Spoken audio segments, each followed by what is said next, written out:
ayayaya gushukana gusa ukuntu birirwa ku mateleviziyo batubwira ngo twihangire imirimo nabo tubona bakorera leta. Ese ubundi hari uburyo badushyiriyeho bwo kwihangira imirimo? Uburyo bwo burahari rwose, nubwo wirirwa wivovota byibura wemera ko urukwavu rwiruka. Ubu se hari ikigega cyitwa BDF cyashyizweho kugira ngo abantu badafite ingwate kandi bakeneye inguzanyo bafite n'ibitekerezo bizima babone uko babona inguzanyo. Bashobora kwishyurirwa 25, 50% ndetse hari n'ubwo waba udafite na gake bakavuga bati ngwino tujyane muri uwo mushinga, ibyo bita quasi equity. Ubwo ni uburyo bumwe.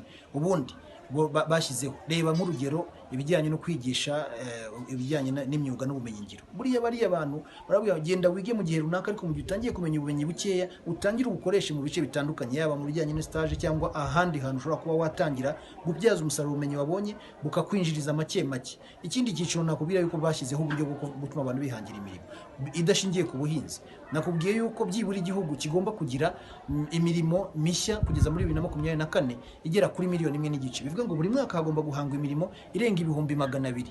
Ibyo rero kugira ngo bashe gukorwa bagenda bubaka imihanda y'imigenderano kugira ngo abantu bave mu cyiciro cy'ubuhinzi butari ubw'imyuga, ahubwo bamwe bahinge, abandi bafata ibyo bihingwa babigeze ku isoko, abandi babibyaza umusaruro byongerera agaciro. Ibyo byose ni uburyo bwagiye bushyirwaho bijyanye no kwihangira imirimo kugira ngo intego y'igihugu ibashe kugerwaho kandi igihugu gitera imbere n'abaturage bacyo babasha gutera imbere.